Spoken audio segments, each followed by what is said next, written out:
Hello, and welcome to this Academy of Medical Sciences webinar to refresh your mentoring skills. I'm Lizzie Benedikz, the Programme Officer in charge of the mentoring scheme. And I'd first like to remind you that if you want to ask a question at any time during this webinar, we're happy to answer them either during or after the main presentation. And you just need to press the top right-hand arrow to show the control panel, and then there should be a window with questions, with a box to ask questions, and we'll see those pop up on our screen. So now I'm going to introduce Alexis, who is our trainer today. Thanks very much, Lizzie. So yes, I've prepared this refresher presentation for you this afternoon. I know that we've got both mentors and mentees joining us, so welcome to you all. I'm going to take you through some best practice and some additional ideas that I think will be useful for you as you continue your mentoring relationships with the Academy scheme. If you ask a question throughout the presentation that's quick and easy for me to answer, I'll try and deal with it then and in the moment. If you ask a question that requires a bit more of a long-winded answer, then I'll probably leave it till the end. But we will deal with all of them, and do please get involved. We'd like this to be as interactive and a two-way conversation as it possibly can be. So just to move on to the first slide then. Just so you know who I am, I'm a coach and mentor. I work independently. I pretty much exclusively work with doctors, and I split my time evenly between working with individuals and doing groups and workshops and facilitating learning for people. I've worked with a number of organisations supporting their mentoring schemes, primarily the Academy of Medical Sciences. And just so you know, I did work in the NHS for 9 years, so I've had some insight into that part of the world. So that's enough about me. Purpose of the webinar. So we really want to hear from you about where you are in your current mentoring relationships. How's it going? What's working well? What do you need to get even better at? I'd like to spend a little bit of time reminding everybody of good practice and the skills that both mentors and mentees both need to deploy in order to get the very best out of this opportunity for you. Also give you the opportunity to think about, well, what do you need to develop? Is there anything else that we can help you with to provide you with additional sort of resources or thinking, or just give you the opportunity to think about, actually, I need to get better at X, Y, or Z, and give you that time to think about how you might put that into practice. And the nice thing about running a webinar like this is that we all get to learn from each other, including myself. It's good to hear from you about what's working and what isn't working. So I just ask you to respect each other's information. So if you are going to ask a question or you are going to share some learning about yourself, then we should all be respecting that information, because it might have a private nature to it. So that's the purpose. And as part of that purpose, as I say, the structure is I'm going to look at good practice, what I think that looks like for you, talk a little bit about how you can really deploy skillful help, particularly if you're a mentor, and also get you to think about developing you and your practice as a mentor and mentee. Just to remind you, it's not something that you can go on a training course and then you're done. It is an ongoing piece of development that you should be having some time to reflect about your strengths and weaknesses, and time to reflect about what you're learning from the experience and how you might take that forward through to your future.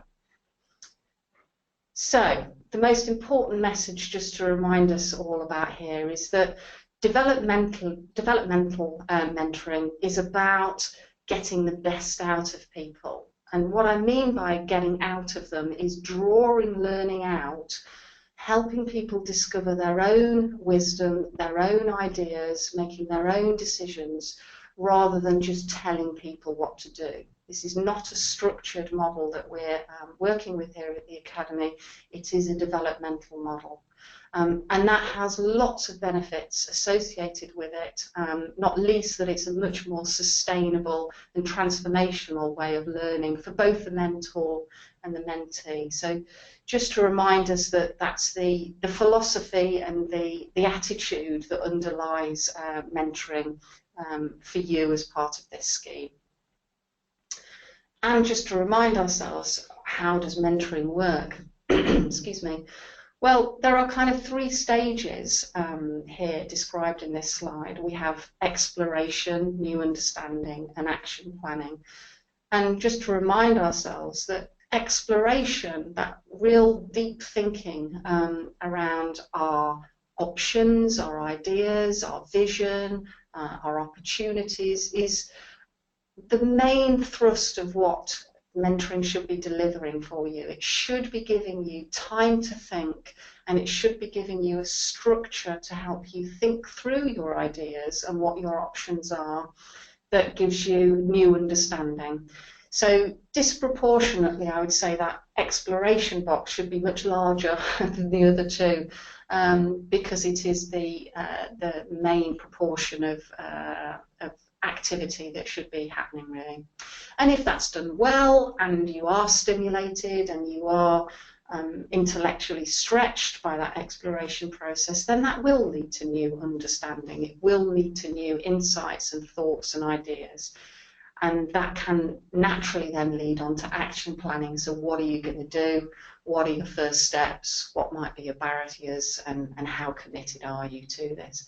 So that's just a little slide there to remind ourselves just how important that exploration piece is, and the process by which we are enabling people to move forward purposefully with their thinking, which is different to most of our conversations that we have, which are less structured in that kind of way. And also to remind ourselves that with developmental mentoring, there are 2 very different lines of accountability or responsibility. For the mentor, it's your responsibility to make sure that what happens in the mentoring conversation is the very best it can be for the mentee. It's the environment in which they can do the very best thinking for themselves, and it's your responsibility to make sure that that goes well for the mentee. And then for the mentee, it's your responsibility to do something about it in between the sessions. So whatever actions or reflections that you've had during the session, you then need to put into action in between now and the next time you meet with your mentor. Because the reality is that's where actually all the progress really happens, is between the sessions. So again, just a little reminder about where the responsibility lies, because again, that can be quite a different setup for how other kinds of conversations happen in other kinds of settings in your professional life.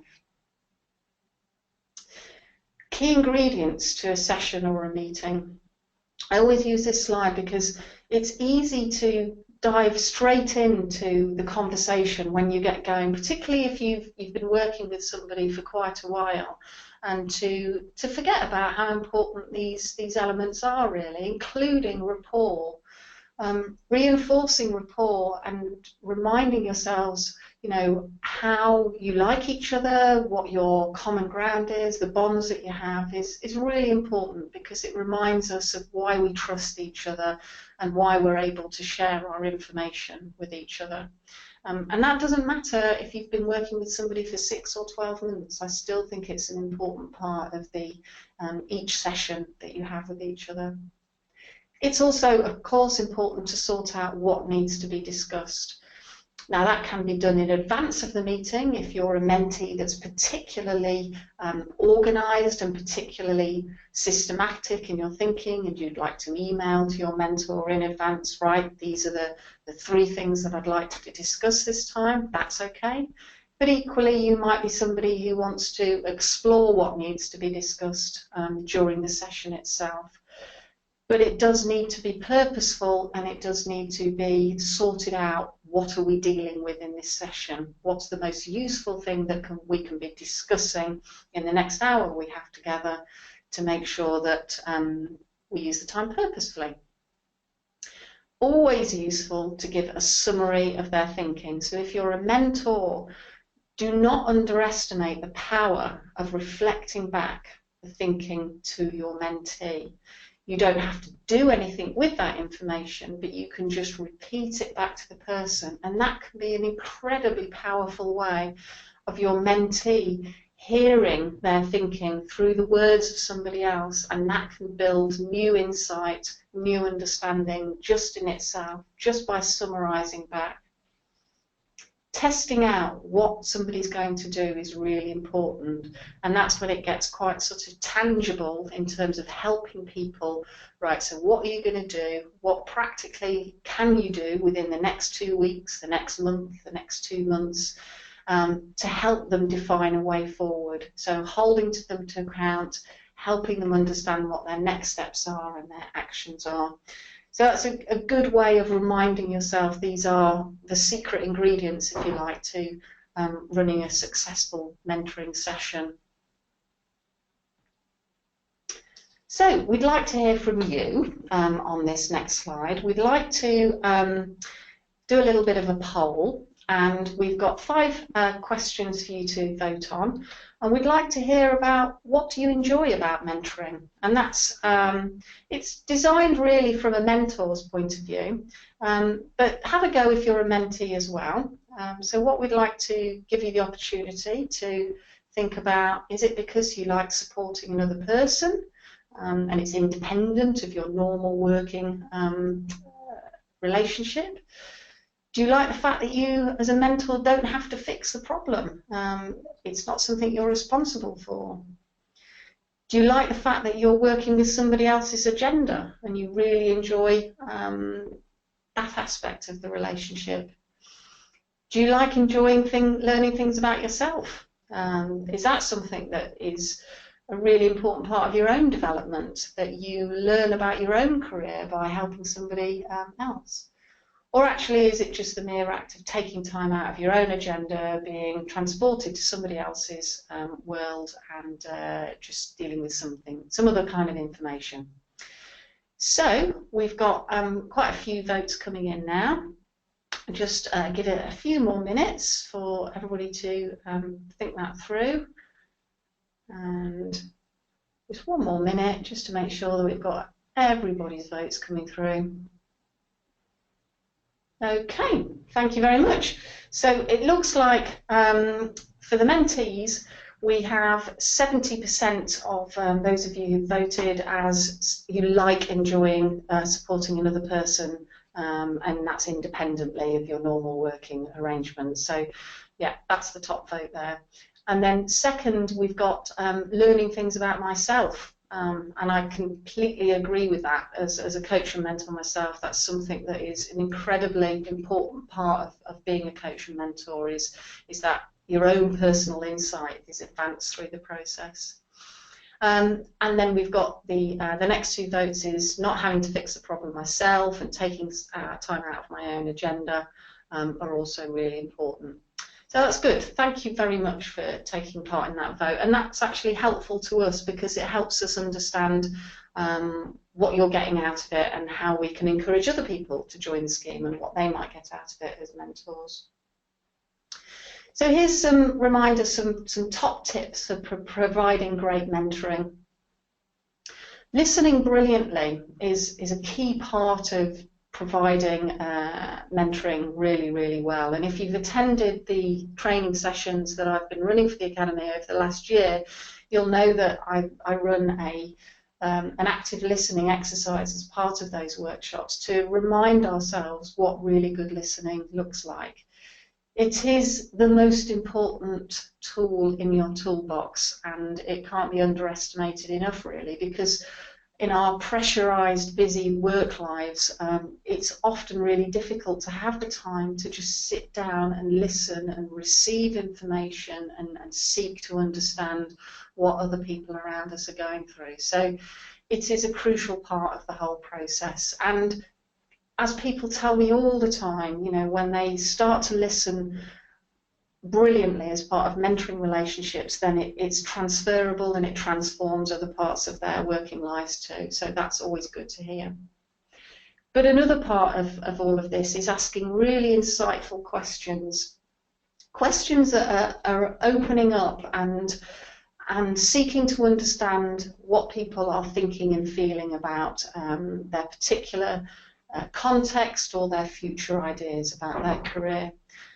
And thinking about questions and how to phrase those is part of the learning when you're starting out on your journey as becoming a coach or mentor. And I remember when I was doing my training, over 10 years ago, I remember being quite sort of nervous about crafting really good questions and whether I was getting it right and whether they were the right kinds of questions for that person in that moment. So I understand it can be quite difficult sometimes to think about what your really good questions are. What we have got, which we were going to email out to you after the session, is a link to an article online by David Clutterbuck, who's written a lot of books about coaching and mentoring, and he's got a really interesting article about why questions are really important and how you should start to think about crafting them. So we'll send that out to you as part of the follow-up from this webinar. The other questions that you should be asking yourself, particularly as a mentor, is, well, what kind of help do they need from me, and what kind of role do I need to play? Now, again, we cover this to some degree in the training that I do with the Academy, but what we don't do is we don't spend a lot of time thinking in a more in-depth way the kinds of help that you could offer and more in a deeper way the kinds of roles that you need to play. And that, along with how best does your mentee learn, are really important questions to ask yourself when you're setting up a relationship with a mentee. Because it is about them, it is about their context, and it is about who they are as a person, and it will be different for everybody. So thinking about what kind of a person they are, will it be better if I'm a role model or a career advisor? What kind of role do they need me to play, and do they need me to be quite directional in the first instance, or do they need me to be quite hands-off and just to listen? And how do they best learn? Are they somebody who needs a lot of time to reflect and to process what they're going through, or actually are they an active learner? And it might be best if we craft some activities that they do between times that are quite practical oriented and pragmatic in their style. And I think it's important to have that kind of upfront conversation with the person you're working with to really make sure that you're providing the best kind of opportunity for them. Just to remind ourselves that listening brilliantly, when we're talking about listening, is not assuming you know what the other person is going to say next. It's certainly not about waiting your turn to speak or interrupting or assuming that you're there to give advice. Those are the kinds of habits and patterns of listening that we typically adopt in our normal working lives. But for the purposes of doing mentoring really, really well, they should be parked, because listening brilliantly is not about any of these things. And as I said earlier, the power of insightful questions is really important. I love this quote from Albert Einstein. Quite see it all on the screen there. But if you had an hour to solve a problem and your life depended on it, I would use 55 minutes to determine the proper question to ask. And then you'd only need 5 minutes to solve a problem. And I think that's a really important message in there about just how important questions are. Because if you ask the right question at the right time that triggers the right kind of thought, then it can unlock all kinds of thinking and new insight for people. And that's why it's really important to think about your questions and use them really well. It can really be the difference between people continuing to think in the same way and instigating new thought and new ideas. Now, I want to talk a little bit more about the kind of help that you might need to offer to somebody, and then we'll go on to the next slide, which is about the role. So just delving into this a little bit deeper. When you're working with somebody as a mentor, you're often faced with a clear decision about how you're helping this person and what they need most from you. And it can fall into these two categories. It can be they need help with the situation, the context that they're in, or they need help with their own personal approach to the situation or their context that they're in. And if you are able to identify that this person needs help with the situation, or this person needs help with their own personal approach to the situation, then that can give you a clue as to the kind of scale of help that you might need to access. So starting at the top with the situational kind of approach to helping somebody.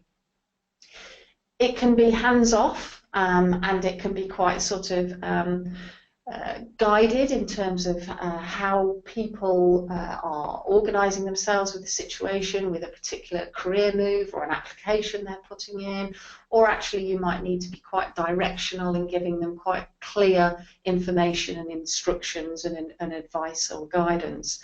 And understanding where your person might be on that scale can be a useful way of understanding how much help you need to give them. Is it quite directional or is it quite hands-off?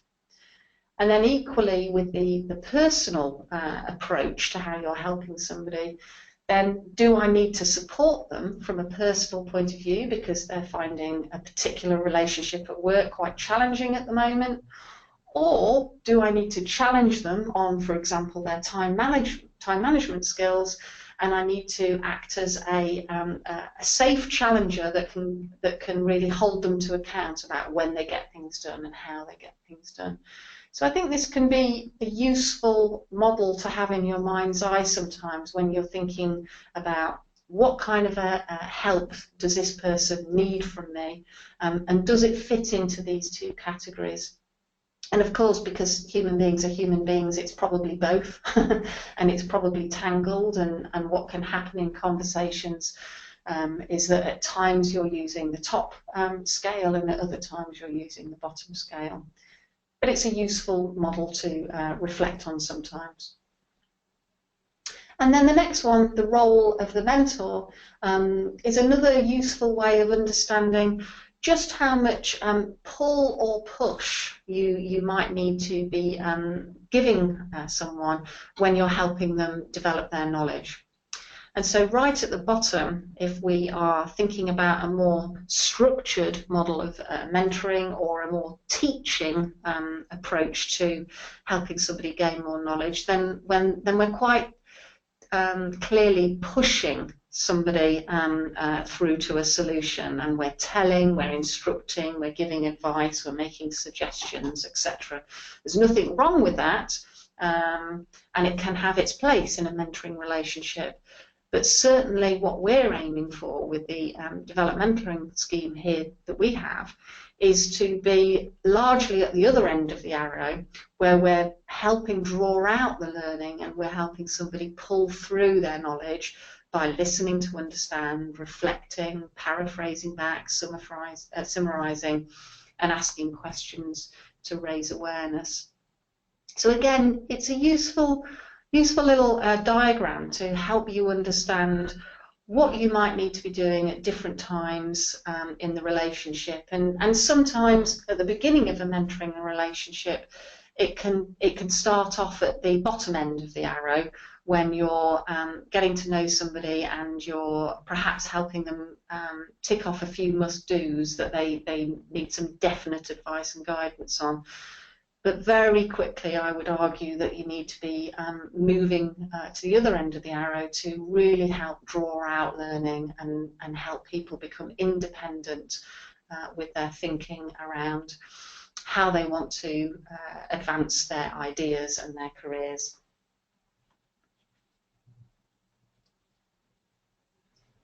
Now, often people have done the Learning Stars questionnaire. This is the Honey and Mumford's Learning Styles, which has been around for a long time now, and I know lots of people have done it at some point in their learning or their careers or whatever. And so hopefully it's very familiar to you, those 4 red words that are on the screen: activists, reflectors, theorists, and pragmatists. I hope that you have some idea of how you might fit into those 4 areas. Just to give you a little bit of a summary on them, activists are typically the kinds of people who learn by doing. They have to be in the activity in order to learn from it, and it speaks for itself really in the name. Reflectors need time to think things through and to reflect on any learning that they've had in order to process it internally, and then to move forward from it. So they need that time to think. Theorists need to understand how their learning fits into wider concepts, wider patterns or structures or models, and so are more likely to go off and read a book about something to understand how it fits into a wider framework. And then the pragmatists are the people who want to pragmatically think about how they're going to put their learning into action and have a plan and a structure for how they're going to move forward with their learning. And all of us will have a greater or a lesser preference in those 4 areas. Certainly, you normally, if you've done the questionnaire, you'll get a relatively high score in at least 2 of them, and then the other 2 areas will be potentially less well developed. What's interesting about this is when you put this on top of this other model, which is Kolb's learning cycle, which is a way of understanding how people naturally learn. And so the red Honey and Mumford's learning styles are sitting in the model where they would normally be comfortable in terms of how you move through the learning cycle. So at the top there in the learning cycle, we've got concrete experience, that's doing, the having the experience. We then naturally move around to, well, what happened? What's happening in the experience? What are my observations about it? And you can see how that naturally is more aligned to the reflectors. You naturally would then move into, okay, so what have I learned from this experience? What are my conclusions? What do I need to do next time in order to improve even better? And then we move into active experimentation, the planning, the trying out. What have I learned? How am I going to put that into practice for next time? And back you go round the cycle into concrete experience. Now, the reason I put this slide into here is because, again, it might be a useful reflection for you, particularly when you're thinking about being a mentor or being a mentee, is how this cycle is working through the process of your mentoring relationships. Are people going away and having a concrete experience that they're reflecting on, that they're making good conclusions about, and that they're planning to move forward on next time? Or are they somebody who is spending an awful lot of time reflecting and reviewing, but not actually doing anything about it? Are they not moving through to making conclusions and planning and trying something out? Or are they the kind of person that actually spends an awful lot of time having concrete experience, doing it, but actually just keep repeating the same thing, going around in a loop? So again, it's a model that I offer for you as a way of just thinking about, okay, is there a pattern here with myself or with the person that I'm working with? Could we plot that against this model? Do I have a particular preference for just having lots of experiences and not moving forward from them? And have that conversation with either yourself or with the person that you're working with. Because it's a nice objective lens in which to view how people learn, and let's not forget that mentoring is all about helping people learn. So I hope that's been useful to you. So what can hinder great mentoring? So a couple of bullet points for you to reflect on, really. And you, again, if you've attended my workshop, this might be familiar to you, but typically in our normal types of conversations, we spend a lot of time listening enough for the clues that can help us make a diagnosis. I don't mean a medical diagnosis, but at least understand the problem and think of a way of how we might solve it. And we do that, we listen enough for enough clues in order for us to just come up with a solution. And of course, we're all used to being part of very pressurized conversations where we've got very little time to listen well in. And we're used to directing our junior colleagues and telling what to do because it's quick and it's easy and it gets things done. All of these things and all of these patterns of behaviour can get in the way of mentoring, so it's worth just reflecting on them every now and again to make sure that they're not part of your practice in the mentoring relationship. So we've got another little vote coming up for you now. So again, as I say, this has been designed largely from a mentor's point of view, but please do take part if you're able to ask the questions as a mentee too. So as a mentor, what do you struggle with with mentoring? What do you struggle with? Is it remaining impartial? I know when I first started coaching and mentoring, I would quite easily get sucked into people's stories and contexts and become, you know, quite angry about things that had happened for people or upset for people. And it's taken me a while to really develop that neutral approach to things. So is it the fact that you need to remain impartial in these conversations? Are you quite keen to help fix it and offer solutions because you're like that approach to thinking things through? Do you struggle with coming up with great questions? Is that something that you're still working on? Do you sometimes get frustrated with their progress? Have they not done what they said they were going to do since last time? Or have they gone off and done something completely different that they didn't even talk about last time you met? And you struggle with finding the time. So 5 questions for you to vote on. Have a look at those. We'll just give a few more minutes for people to think about which one's most appropriate to them. 1 more minute as we come to the end of the vote on that. Great, okay, that's great. So we'll close that vote now. So what it looks like is the top 2 sort of things that are people struggling with is trying to fix it and offer solutions and coming up with great questions, but also the remaining impartial.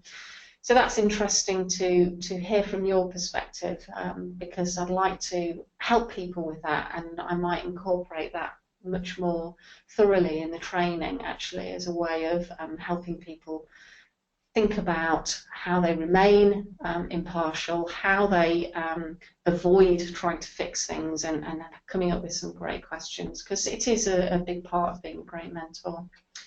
So yeah, good to hear from you about those things.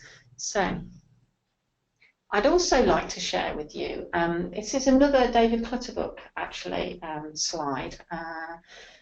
It's called the 7 Coaching Conversations. It's important to think about because we spend an awful lot of time thinking about and worrying about the actual spoken dialogue, the red lettering in the middle there. That's the thing that we train you for, that's the thing that we offer you the most resources for, and that's what most books on mentoring are written about, the spoken dialogue between the 2 people in the actual mentoring conversation. But there's all these other conversations going on in and around the actual spoken dialogue which have a role to play and are worth reflecting on. So there's number 1, there's my dialogue with myself before the session. So for me as a coach and a mentor, you know, I have that dialogue in my head before I meet somebody. Okay, so what happened last time? Did they go away feeling positive? What were their actions that they were going to implement? Do I feel as though they're making progress? Do I feel as though I've got the right level of trust with this person? So there's lots of different things that will be floating around my head that are the dialogue that I have with myself before the next meeting with that person. And of course, equally, the client, or as should be called the mentee in this particular situation is, well, they're going to have an inner dialogue too before the session. Oh no, have I done those things that I said that I would do from last time? Do I feel confident in terms of feeding back what I've done, what I haven't done? Has it changed? Have I got new things to talk about? Do I feel as though I should be performing in some way as part of this relationship? Do I feel beholden to this person because they're giving up their time to me? So lots of different things going on in the mentee's head as part of that conversation that you have before the session. And then your inner dialogue during the conversation that I might have as the mentor. You know, how's this going? They seem really upset, or they seem really excited, or they seem as though they're struggling with this particular aspect. I wonder what that's about. So there's all those sorts of things in your head during the actual conversation that will have an impact on the kinds of questions that you ask and the kind of support that you might need to offer. Will that be a very skilled help around being quite directive at times, or is that something that, do they need something else at this point? Is this about the situation and it needs to be quite hands-off? And then of course the mentee has an inner dialogue during their conversation that, you know, how's this going for them? Why were they asking that question? Do I really want to be completely honest with my answer? Where's this going? There could be all kinds of things that are happening for the mentee during the dialogue as well. And then for both parties, there's the reflection after the conversation. What went well? What could have I have asked? What could have I said? Maybe there was another action in there that I could have put in that I wasn't sure about. But all of these things are an important part of the process that impact our own development for both mentor and mentee, but also impact the quality of the conversation and the quality of the progress that both people are going to make. I'm not suggesting you've got time for a lot of reflection, mentors, after each session, but it's worth being mindful that these conversations are happening and there might be some interesting thoughts for you to have or clues for you to pick up on in terms of developing your own practice.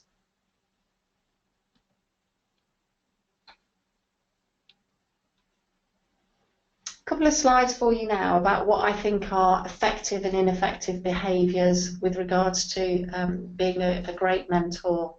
This comes from a book written by Julie Starr, the coaching manual. She's also written one called the mentoring manual, which is also a very good book. And she talks about two things. She talks about attention and she talks about intention. And this first slide to deal with attention. It's really important that our attention is focused on the person and the things that they want to discuss. So a good example of your attention being in the right place is that it's clear, it's focused very much on the thinker or the mentee, and it's present and in the moment. It's not distracted by anything else. You haven't got scattered thinking and you're not drifting off. So that attention on the person in the moment is critical in terms of behaving for a mentor. It's a really important aspect of building trust and building the right environment for the mentee to do the very best thinking for themselves. And then the piece about intention is that your intention should absolutely be coming from the right place, that it's positive and it's constructive, that you want to understand what's happening for the mentee. You're not making any assumptions about them or their situation, but you're really appreciating the equality in the relationship, and having that intention in the right place really makes sure that the relationship is on the right footing for you both. If you're appearing to be very knowledgeable and wanting to fix it and assuming that you have the right answer for things, then that's not going to create the right environment for the mentee to do the very best learning for themselves.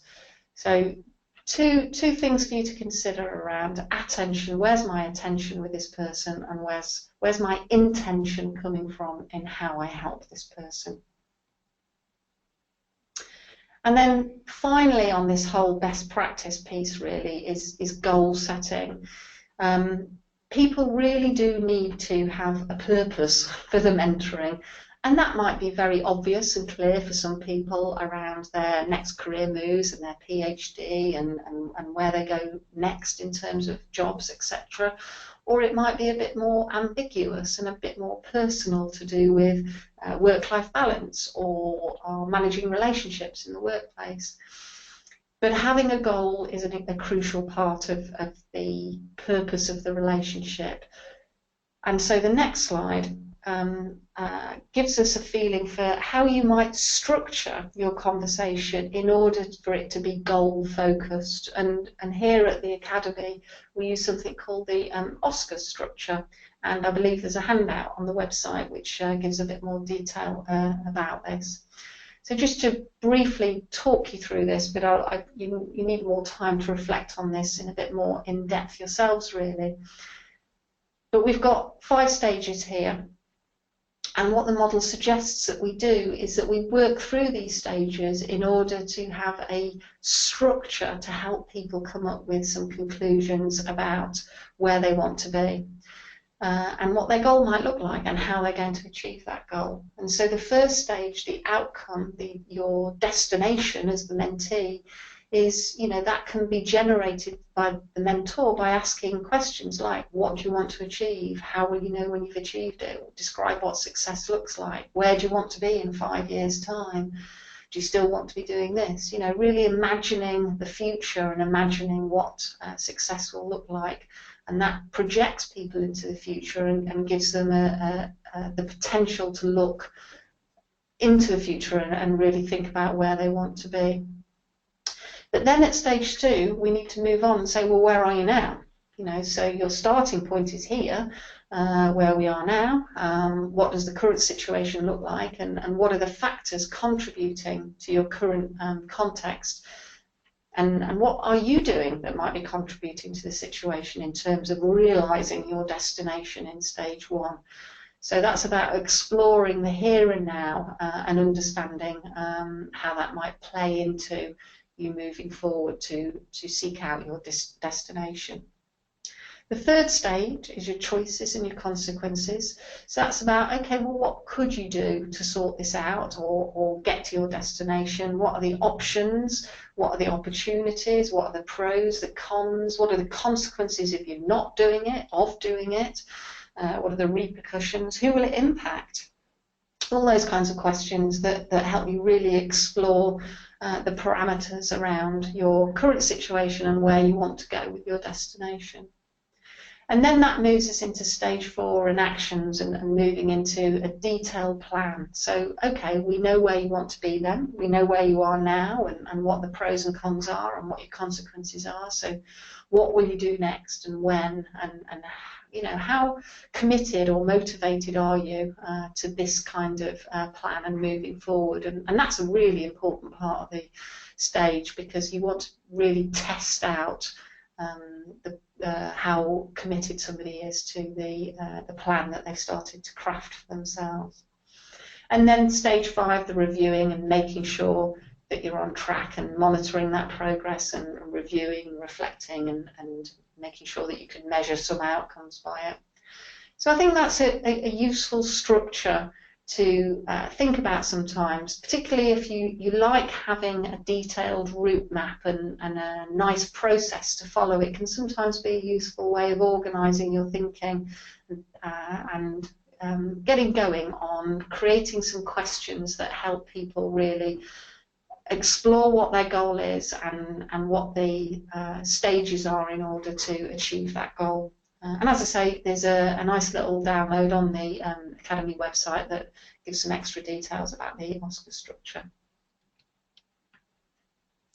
So I'm reaching the sort of end of my slides now, hopefully giving us 15 minutes for some questions and some feedback.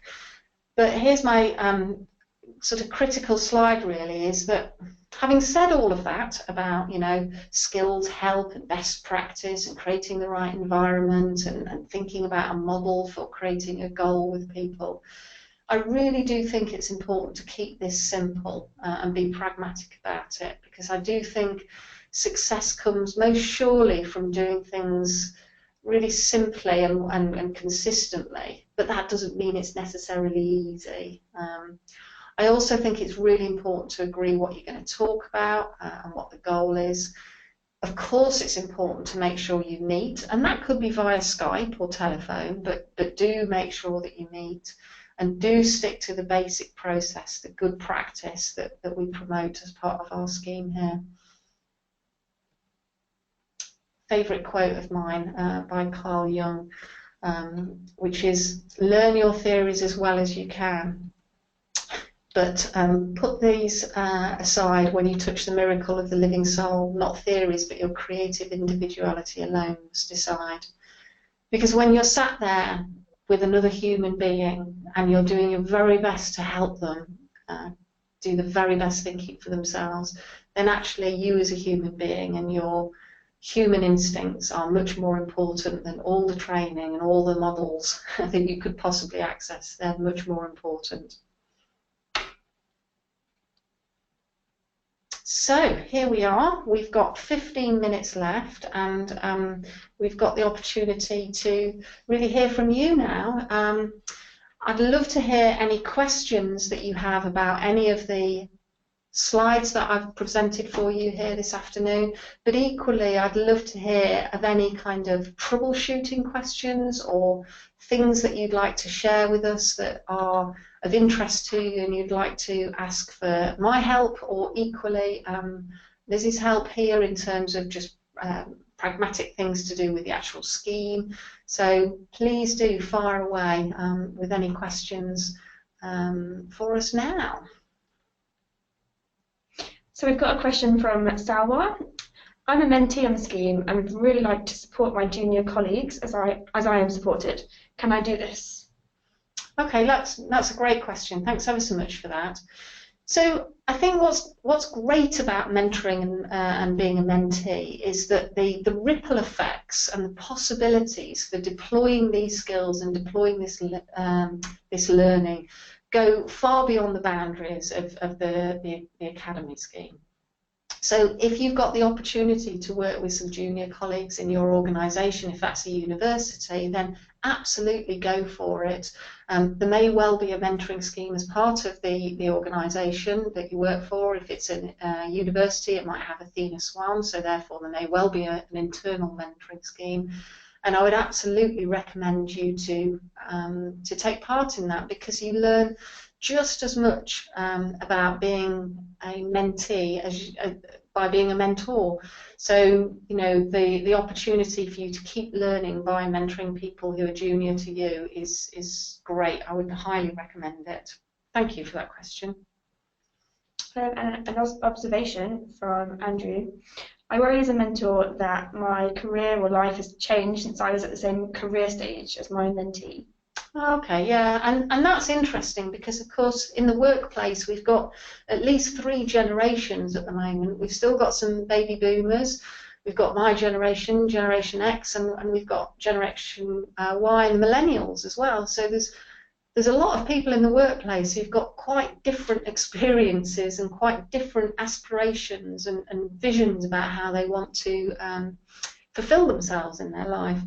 So I think you're right to think as a mentor that potentially it might be very different for you as it was for them, but that's not to say that you still haven't got quite a lot to share. And I think that what we've found is that there are more similarities than there are differences between people and their experiences. So I wouldn't worry about it too much, but I think it's interesting to be aware of it. Okay, I've got a question from Svetlana. Yeah. If the mentor-mentee relationship went cold, who is allowed or likely to reinitiate the contact between the two? Okay, so I think if it's gone cold, and what you mean by that is that there's been no contact for a little while and you're not really sure what's happening, then I think either party can initiate contact. I do think that the responsibility lies with the mentee to maintain the relationship, and I do think that's important. But equally, I think if you're a mentor and you're wondering what's happened, then I think you're within your rights to ping an email and say, "Ooh, are we due to meet again soon, or shall we set up a new relationship?" But I think equally, if for whatever reason you think it's gone cold, as in it can't be retrieved, then of course you know that as part of our academy scheme we have a no blame divorce policy here. So please do always come back to us if you feel you want to explore a different relationship with someone else because this one's not working out for you. But I think, you know, the responsibility does lie predominantly with the mentee in terms of initiating and maintaining that contact. But I think if you're a mentor, then I think you do have the right to just say, hang on a minute, are we okay here as well too? Okay. We've got a question from Nahom. I thought I wanted a mentor to talk through my grant application, but we've ended up talking much more widely and the meetings are less structured as a result. Is this a waste of my mentor's time? I found it really useful. Okay, all right. Well, I think your answer is right there at the end, isn't it? If you're finding it really useful, then it has a value for you.